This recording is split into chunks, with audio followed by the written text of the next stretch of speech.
Hello friends, welcome to RJ medical education. आज का हमारा टॉपिक है बेसिक्स ऑफ रेस्पिरेटरी सिस्टम। हमारी बॉडी में जितने भी सेल्स प्रेजेंट हैं उन सबको फंक्शन या एक्शन परफॉर्म करने के लिए एनर्जी की ज़रूरत होती है। एंड ये एनर्जी सेल्स को तब मिलती है जब बॉडी में केमिकल रिएक्शंस होती हैं। एंड इन केमिकल रिएक्शंस की अकरेंस के लिए बॉडी को ऑक्सीजन की ज़रूरत है। एंड ये ऑक्सीजन कैसे मिलती है? रेस्पिरेटरी सिस्टम एक रूट है जिसके थ्रू ऑक्सीजन हमारी बॉडी में एंटर होती है। एंड कार्बन डाइऑक्साइड जो कि सेल्स का एक वेस्ट प्रोडक्ट है वो रेस्पिरेटरी सिस्टम के थ्रू ही बाहर निकल जाती है। रेस्पिरेटरी सिस्टम एक रूट है जो कि ऑक्सीजन को एंटर करवाता है एंड कार्बन डाइऑक्साइड को एक्सक्रीट आउट करवाता है। सबसे पहले हम पढ़ेंगे respiration, process by which oxygen is taken in and carbon dioxide is given out. हमारी बॉडी में टू रेस्पिरेटरी गैसेज है, फर्स्ट है ऑक्सीजन एंड सेकेंड है कार्बन डाइऑक्साइड। रेस्पिरेशन एक प्रोसेस है जिसके थ्रू हम ऑक्सीजन अंदर लेते हैं एंड कार्बन डाइऑक्साइड को बाहर छोड़ते हैं। ऑल्सो जब हम ब्रीथ लेते हैं फर्स्ट ब्रीथ हमारी बर्थ के बाद होती है। इट मीन्स जब बेबी क्राई करता है फर्स्ट टाइम बर्थ के बाद तब वह फर्स्ट ब्रीथ लेता है। इसका मतलब है कि बेबी जो मदर की वोम में प्रेजेंट है तब वो अपने आप से ब्रीथ नहीं लेता क्योंकि उसका जो रेस्पिरेटरी सिस्टम है इतना मैच्योर नहीं होता, तो वो प्लेसेंटा के थ्रू मदर की वोम में से रेस्पिरेटरी गैसेस की एक्सचेंज करता है। रेस्पिरेटरी रेट कितना होता है नॉर्मल? एक एडल्ट पर्सन में अगर हम देखें, एक हेल्दी एडल्ट में, उसका नॉर्मल रेस्पिरेटरी रेट है 12 to 16 breaths per minute. Then respiration के टू टाइप्स होते हैं, external respiration and internal respiration. इसमें ब्लड भी एक इंपॉर्टेंट रोल प्ले करता है क्योंकि ब्लड ही ऑक्सीजन एंड कार्बन डाइऑक्साइड को ट्रांसपोर्ट करता है। ब्लड ऑक्सीजन को लंग्स से टिश्यूज तक लेके जाता है एंड कार्बन डाइऑक्साइड को टिश्यू से लंग्स तक लेके जाता है। इसलिए एक्सटर्नल रेस्पिरेशन क्या होता है? Exchange of respiratory gases that is O2 and CO2 between lungs and blood. जो exchange of respiratory gases है, it means respiratory gases है ऑक्सीजन एंड कार्बन डाइऑक्साइड जो कि लंग्स और ब्लड के बीच में होता है, इसको बोलते हैं एक्सटर्नल रेस्पिरेशन। इंटरनल रेस्पिरेशन किसके बीच में होता है? ये होता है exchange of oxygen and carbon dioxide between blood and tissues. अब फेजेस ऑफ रेस्पिरेशन, रेस्पिरेशन के टू फेजेस हैं, इंस्पिरेशन एंड एक्सपिरेशन। इंस्पिरेशन का क्या मतलब है? एयर को इंस्पायर करना यानी अंदर लेना। When air enters the lungs from atmosphere, air जब अंदर जाती है एटमॉस्फेयर से बॉडी में, इसको बोलते हैं इंस्पिरेशन। ये एक एक्टिव प्रोसेस है, इसमें एनर्जी लगती है, एक्टिव प्रोसेस है। एक्सपिरेशन क्या होता है? Expiration is air leaves the lung into atmosphere. जब हम एयर को बाहर छोड़ते हैं बॉडी से एटमॉस्फेयर में, उसको बोलते हैं एक्सपिरेशन, जो कि एक पैसिव प्रोसेस है, इसमें बिल्कुल भी एनर्जी का यूज नहीं होता। Now organs of the respiratory system, कौन कौन से ऑर्गन्स रेस्पिरेटरी सिस्टम में इन्वॉल्व है उनको बोलते हैं रेस्पिरेटरी ऑर्गन्स। ये सारे ऑर्गन्स रेस्पिरेटरी सिस्टम में इन्वॉल्व है जिनको ऑल टुगेदर बोलते हैं respiratory tract. Respiratory tract nose से स्टार्ट हो जाता है। फर्स्ट है नेजल कैविटी या फिर नोज, देन उसके बाद आता है फेरिंग्स, फेरिंग्स के बाद आता है लैरिंग्स जिसको वॉइस बॉक्स भी कहते हैं। लैरिंग्स तक ये होता है अपर respiratory track.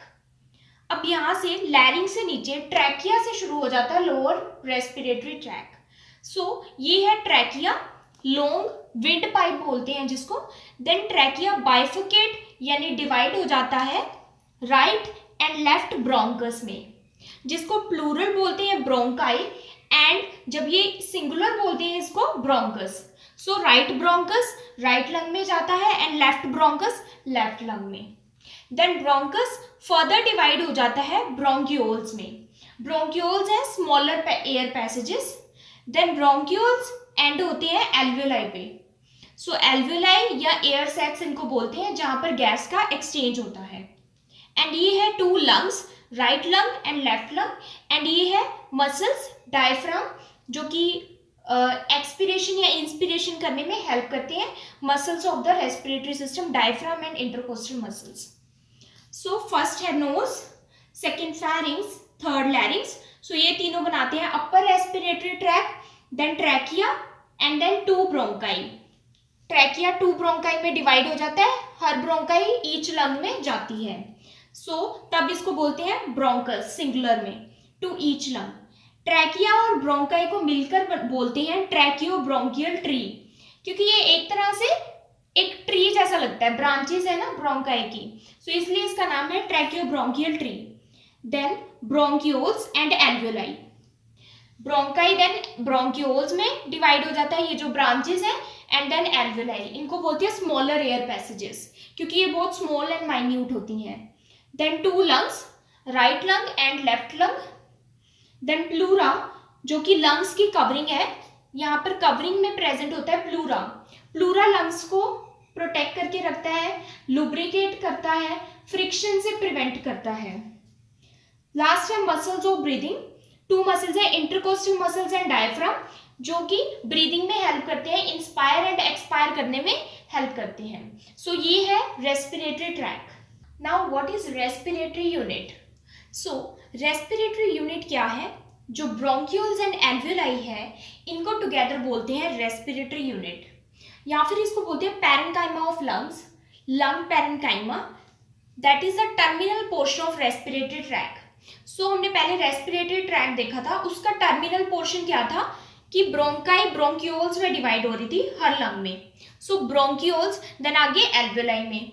Bronchioles and alveoli को बोलते हैं terminal portion of the respiratory tract, जो कि एक्सचेंज ऑफ गैसेस जहां पर होता है, जो मेन एक्सचेंज ऑफ गैसेस है, मींस ऑक्सीजन और कार्बन डाइऑक्साइड का जो एक्सचेंज है, वो ब्रोंक्यूल्स एंड एल्वियोलाइज में होता है। इसको बोलते हैं respiratory unit.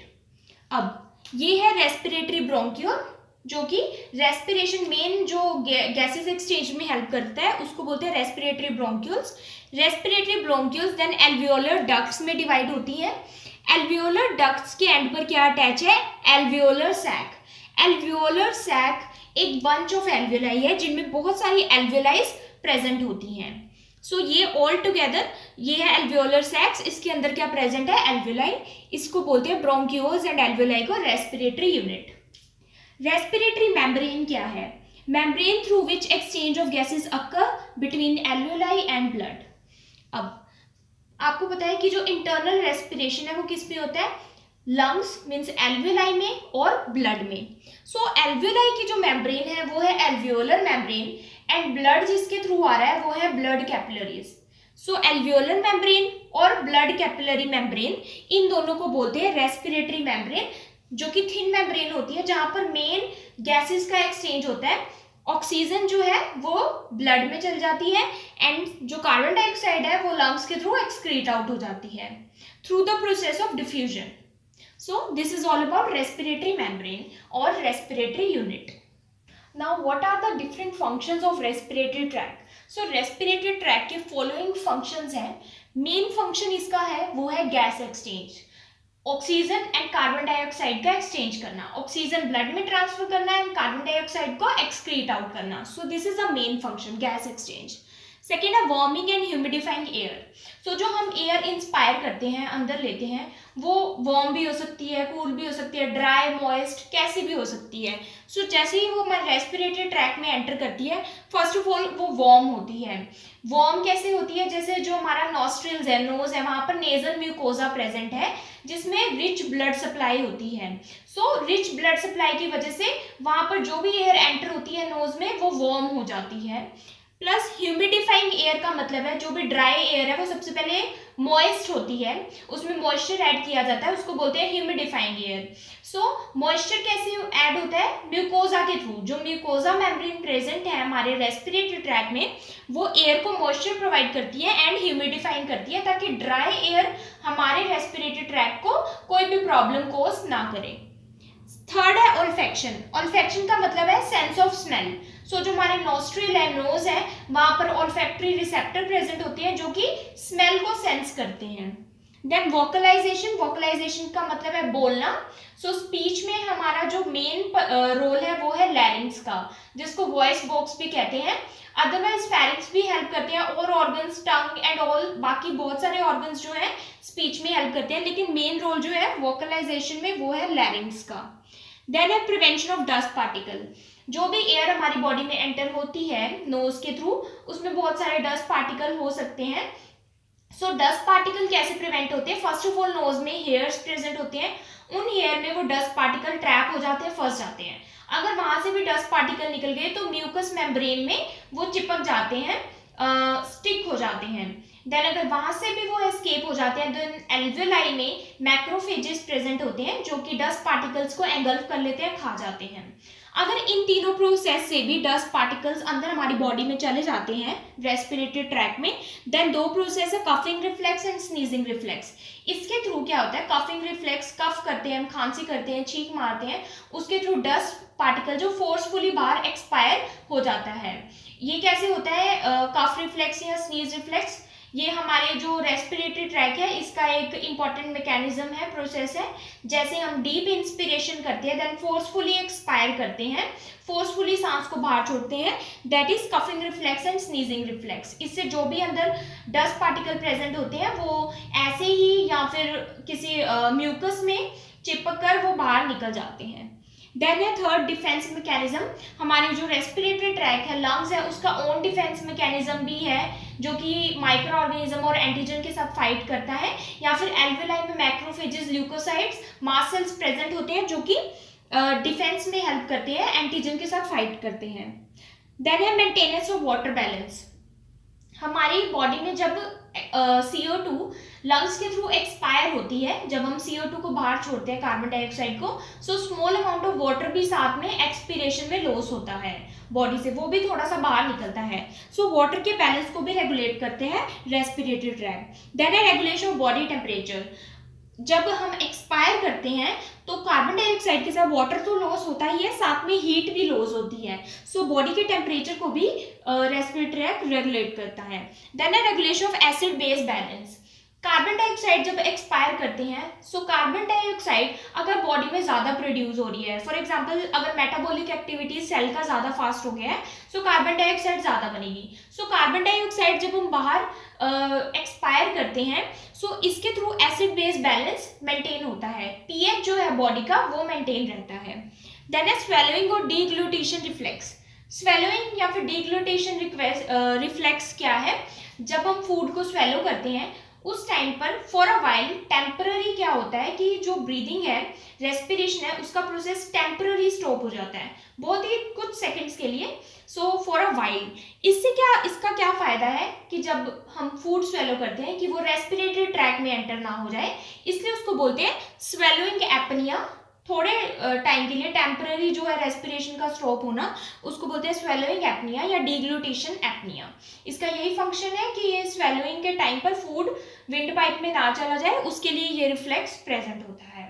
So these all are the functions of respiratory tract. So अगर आपको ये वीडियो समझ आई, so please like, subscribe and share my channel. Also do support women empowerment. Thank you for watching.